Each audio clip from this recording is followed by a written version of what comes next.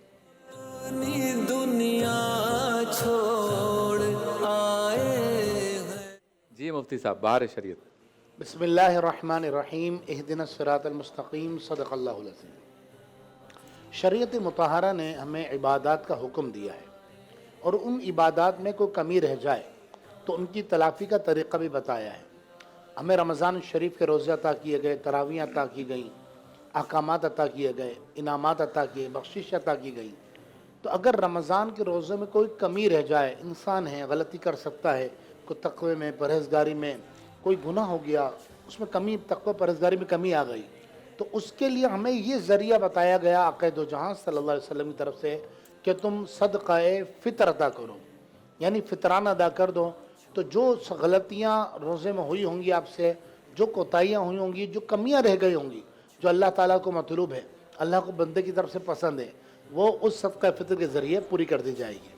اچھا، عام طور پر لوگ ایک غلطی کرتے ہیں صدقہ فطر میں۔ صدقہ فطر میں غلطی کیا کرتے ہیں کہ ہر شخص یہ سمجھتا ہے کہ مجھ پر صدقہ فطر لازم ہے۔ یعنی بعض اوقات ایسا بھی ہوتا ہے کہ لوگ ہمارے پاس آ کے پوچھ رہے ہوتے ہیں کہ یار ہم تو بہت غریب ہیں اور ہم تو پریشان ہیں، میں تو چھوٹی موٹی نوکری کرتا ہوں، میرا کرایہ گھر ہے، مجھ سے صدقہ فطر کے پیسے پورے نہیں ہو پا رہے، میں کیا کروں؟ تو بھائی ایک بات یاد رکھیے، اصول یہ ہے شریعت کا کہ جس پر زکوٰۃ لازم ہے، جس پر قربانی لازم ہے، تو اسی پر صدقہ فطر ادا کرنا لازم ہوگا۔ ایک بات۔ دوسری بات یہ کہ صدقہ فطر کا غریب ادا کرے گا تو انشاءاللہ اس کو ثواب ملے گا، لیکن لازم نہیں ہے۔ دوسرا یہ، ایک بات میں آپ کو اور عرض کر دوں کہ صدقہ فطر آپ جب دیں نا تو اپنے غریب رشتہ داروں کو دیکھیں۔ اگر آپ کے قریب میں کوئی رشتہ دار ہے آپ کے، وہ آپ کو لگتا ہے یا زکوٰۃ دے رہے ہیں، آپ کو لگتا ہے کہ ان کو زکوٰۃ دینے سے یا فطر دینے سے ان کی کچھ مالی مدد ہو جائے گی، تو عام طور پہ ایسا ہوتا ہے کہ آپ، چونکہ غریب جو ہوتا ہے نا اس کے پاس ایک ہی چیز ہوتی ہے، اور وہ ہوتی ہے عزت نفس۔ اس بیچارے وہ ہاتھ دیکھیں نا، وہ غریب اس لیے کہ وہ ہاتھ نہیں پھیلا رہا ہے، لائنوں میں لگ کر آٹا نہیں مانگ رہا ہے، لائنوں میں لگ کر راشن نہیں مانگ رہا ہے، لائنوں میں لگ کر کسی بھی طرح کا مال نہیں مانگ رہا ہے، وہ اپنی عزت نفس بچا کے بیٹھا ہوا ہے۔ اس کا میں نے اور آپ نے خیال کرنا ہے۔ وہ خیال کس طرح کریں گے ہم؟ تو اس کا طریقہ شریعت مطہرہ نے بیان یہ کیا کہ جب ہم فطرہ دیں، ہم زکوٰۃ دیں، جو بھی صدقات واجبہ ہیں وہ ہم ادا کریں، تو اس میں بولنے کی ضرورت نہیں ہے آپ کو کہ یہ صدقے کے پیسے ہیں، یہ زکوٰۃ کے پیسے ہیں، یہ فطرے کے پیسے ہیں۔ آپ ایک لفافہ بنائیں اور اس کے نمبر پر پیسے ڈال کر ان کو بولے کہ یہ بچوں کی عیدی ہے۔ آپ نیت اس میں فطرے کی کر لیں، آپ اس میں نیت زکوٰۃ کی کر لیں، یہ یاد رکھیے۔ اچھا دیکھیں، ایک بات میں آپ کو اور عرض کر دوں، ایک شخص کا جو فطرہ سوا دو سر گندم، جو وغیرہ جو شریعت مطہرہ نے یا منقص ادا کرتے ہیں، یا کشمش کے ذریعے، یا بادام کے ذریعے، چاول کے ذریعے، جو شریعت مطہرہ نے آپ پر لازم کیا ہے، آپ جس طرح چاہیں ادا کر سکتے ہیں، جس مقدار میں چاہیں۔ وہ تمام آپ کو نیٹ سے مل جائیں گی کہ اب کشمش کا کیا بھاؤ چل رہا ہے، کیونکہ اس وقت میرے ذہن میں نہیں ہے کہ کشمش کا کیا بھاؤ ہے یا بادام کا کیا بھاؤ ہے، تو آپ وہ معلومات کر لیں اور پھر اس کے حساب سے فطر ادا کریں۔ اچھا، یہاں ایک بات ضروری مسئلہ عرض کر دوں، عام طور پر لوگ سمجھتے ہیں کہ شاید عید والے دن ہی فطر ادا کیا جا سکتا ہے، اس کے بعد فطر ادا کریں گے تو لازم نہیں ہوگا۔ ایسا نہیں ہے۔ دیکھیے، ایک اصول یاد رکھیے گا ہمیشہ، شریعت مطہرہ کا اصول ہے فطر کے حوالے سے۔ اگر آپ عید الفطر سے پہلے، بلکہ اکثر میں اپنے دوستوں کو، قریبی رشتہ داروں کو، اور الحمدللہ فقیر کا خود کا بھی یہ عمل ہے کہ میں عید آنے سے پہلے فطرہ ادا کر دیا کرتا ہوں، یہی ہمارا طریقہ ہے اور ہم نے بزرگوں سے یہی سیکھا ہے۔ اس کی وجہ کیا ہے؟ دیکھیے، پہلے آپ اصول یاد رکھیں کہ اگر آپ عید آنے سے پہلے فطرہ ادا کر دیں گے تو آپ کا فطرہ ادا ہو جائے گا۔ عید ضروری نہیں ہے کہ آپ عید آنے سے کے بعد ہی فطرہ ادا کریں، عید آنے سے پہلے ادا کریں گے۔ اچھا، رمضان میں ادا کریں گے تو رمضان میں تو ویسے ہی ایک نیکی کا ثواب بڑھا کر 70 گنا کر دیا جاتا ہے۔ نماز رمضان شریف تو وہی بابرکت مہینہ ہے کہ فرض کا بڑا، نفل کا ثواب فرض کے درجے میں، اور فرض کا ثواب 70 گنا بڑھا دیا جاتا ہے، تو یہ تو واجب ہے فطرہ۔ اور دوسری بات یہ کہ عام طور پہ لوگ سمجھتے ہیں، یار ہمارے پاس آ کے لوگ مسئلہ پوچھتے ہیں کہ جی وہ ہم فطرہ ادا نہیں کر سکے تو ہم کیا کریں، بہت پریشان ہوتے ہیں۔ یاد رکھیے، عمر بھر میں آپ کبھی بھی عید کے 3 دن گزرنے کے بعد بھی فطرے کی رقم ادا کر سکتے ہیں. اگر کسی مجبوری کی وجہ سے افضل اور اعلیٰ یہ ہے کہ آپ عید کے دن ادا کریں یا اس سے پہلے ادا کریں تاکہ غریب بھی اچھی طرح عید بنا سکے. دوسرا یہ کہ آپ اپنے پڑوسیوں کو بھی دیکھیں, لیکن اگر عید کے بعد بھی ادا کریں گے تو ادا ہی کہلائے گا, یہ معاف نہیں ہوتا ہے. ٹھیک ہے, یہ اصول یاد رکھیں. تیسری بات یہ کہ عام طور پر ہمارے جو غریب عوام ہمارے گھروں میں, ہمارے پڑوس میں یا ہمارے گھر میں جو ملازمین کام کرتے ہیں, ڈرائیور ہوتے ہیں, مالی حضرات ہوتے ہیں, مستحق ہوتے ہیں. ہم جناب بڑی بڑے این جی اوز کو آپ دیں, میں منع نہیں کرتا ہوں, ٹھیک ہے, آپ بالکل دیں, این جی اوز کو دیں, آپ جو ہے تنظیموں کو دیں, اپنی جناب جماعت کو دیں, جو آپ کی برادری کی جماعت ہے, جو بھی جو کلیکشن کرتے ہیں اور شریعت کے دائرے میں رہ کے خرچ کرتے ہیں, آپ کا جہاں دل کرتا ہے. لیکن ہمارا ایک فرض ہے, اس جو ہے جہاں کے اس سیٹ کا ایک تقاضا ہے, اس منصب کا ایک تقاضا ہے کہ ہم صحیح بات تک آپ تک پہنچائیں. آپ کے پڑوس میں غریب رشتہ دار رہتے ہیں, آپ کے پڑوس میں جو آپ کے غریب پڑوسی رہتے ہیں, کیوں دیکھیں پڑوسی کے بارے میں, آپ کے پڑوسی کے بارے میں جتنا آپ جانتے ہوں گے میں نہیں جانتا ہوں گا, یا میرے پڑوس میں کون رہتا ہے, وہ کیا کھاتا ہے, کہاں آتا ہے, کیا جاتا ہے, اس کی کیا مصروفیات ہیں, یہ مجھ سے زیادہ آپ نہیں جان سکتے. تو آپ اپنے اطراف میں پڑوس میں یہ نظر دوڑائیں, آپ کو نظر آتا ہے آپ بل کھول کر ان کی مدد کریں. رمضان کا بابرکت مہینہ چل رہا ہے, تو چند مسئلہ ہم صدقہ فطر کے حوالے سے آج سماعت کر رہے ہیں. اور یہ یاد رکھیے کہ صدقہ فطر اس شخص پر واجب ہے کہ جس پر زکوٰۃ لازم ہے, جو صاحب نصاب ہے. ہاں بیوی ہے تو اگر وہ بیوی صاحب نصاب ہے تو اس کا صدقہ فطر شوہر پر لازم نہیں ہے. اسی طرح وہ اولاد جو صاحب نصاب نہیں ہے اس کا صدقہ فطر والد ادا کرے گا. ہاں اگر وہ صاحب نصاب ہے تو پھر اس بچے کے مال سے صدقہ فطر ادا کیا جائے گا. یہ چند مسائل تھے, ضروری اور بھی مسائل علماء نے بیان کیے ہیں, لیکن دیکھیں یاد رکھیے شریعت مطہرہ کو جو مطلوب ہے نا وہ ہے لوگوں کی مدد کرنا. صحیح بخاری شریف کی حدیث پاک ہے, جلد اول کی نبی کریم علیہ السلام کی بارگاہ اقدس کے اندر ایک شخص آئے اور انہوں نے عرض کی, یا رسول اللہ ای الاسلام افضل, یا رسول اللہ اسلام میں سب سے افضل ترین کام کون سا ہے؟ آقا دو جہاں صلی اللہ علیہ وسلم نے شاہ فرمایا, اسلام میں افضل ترین کام یہ ہے کہ تم بھوکے کو کھانا کھلائے, اطعام الطعام. تو آپ سوچئے ذرا اس لمحے کے لیے, دیکھیں مہنگائی ہے, مشکلات ہے, صرف پاکستان میں نہیں پوری دنیا میں مہنگائی ہے. ہاں پاکستان میں کیا حالات ایسے ہیں, بے روزگاری ہے, تو آپ اپنے آس پڑوس میں, رشتہ داروں میں ہیں, سب جگہ خیال رکھیں, ایک دوسرے کے کام آئیں, عید کی خوشیاں بانٹیں. عید آنے والی ہے, ان قریب یہ رمضان کا سما سب سونا سونا ہو جائے گا. اپنوں کو پیار دیں, ان کی مدد کریں, ان کی مشکل میں کھڑے ہو جائیں. اللہ تبارک و تعالی میرا, آپ کا, ہم سب کا حامی, ناصر, مددگار ہو. وما علینا الا البلاغ. سبحان اللہ. حق یہ کہ واصف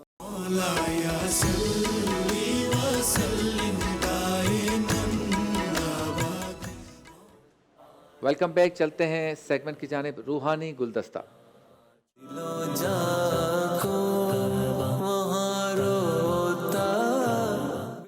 مجھ سے گھر میں روحانی مسائل محسوس ہو رہے ہوں تو کیا وظیفہ پڑھنا چاہیے؟ بسم اللہ الرحمن الرحیم. اہدنا الصراط المستقیم. صدق اللہ العظیم. وقت چونکہ مختصر ہے اس لیے مختصراً میں وظیفہ عرض کر دیتا ہوں. اگر واقعی محسوس ہو رہا ہے تو ہوتا ہے وہم ہوتا اپنا, یعنی اس کو دماغی عارضہ ہے اور اس کو یہ لگتا ہے کہ کوئی گزر رہا ہے, کوئی گھوم رہا ہے, خواب آ رہے ہیں, تو اس میں تو یہ وظیفہ کوئی کام نہیں کرے گا کیونکہ اس کو وہم ہے. صحیح. لیکن واقعتاً روحانی مسائل ہیں کہ باقاعدہ لائٹیں جلنا شروع ہو جاتی ہیں, پانی کی ٹوٹی کو کھول کے چلے جاتا ہے, رات کو چلنے کی آوازیں آتی ہیں, وہ پورے گھر والے سب محسوس کرتے ہیں, تو پھر اس کے لیے عمل ہے. اور یہ میرا خود مطلب مجرب عمل ہے, کئی لوگوں کو دیا, اللہ کا شکر ہے, انہیں فائدہ ہوا ہے. صحیح. سورہ طٰہٰ 16ویں پارے میں. اچھا یہ عمل کرنے سے پہلے کیا کریں آپ, دم کرنے کے لیے لوبان رکھ لیں, پانی رکھ لیں, اور گھر میں اللہ نہ کرے اگر چیزیں, بعض ایسا ہوتا ہے کہ شریر جنات ہوتے ہیں تو گھر کی چیزیں بھی چراتے ہیں, آٹا چوری کر لیتے ہیں. 10 کلو آٹا لا کر رکھا, 1 کلو رہی ہے خالی, ایسا بھی ہوتا ہے. یہ کیسز بھی ہمارے پاس آئے ہیں. غربت بھی ہے نا اس کا. وہ شیطان اصل میں وہ جنات کے لیے غربت کا مسئلہ نہیں ہوتا ہے, وہ شرارتیں کرتے ہیں, وہ چوریاں کرتے ہیں, تنگ کرتے ہیں سامنے والے کو, تو ایسا ہوتا ہے. اچھے جنات بھی ہوتے ہیں, شریر جنات بھی ہوتے ہیں. خیر, تو آپ تھوڑا سا آٹا رکھ لیں, چینی رکھ لیں پیالیوں کے اندر, چاپر میں رکھ لیں چاہیں تو, اور نمک, مرچیاں, جو آپ جو استعمال کرتے گھر میں,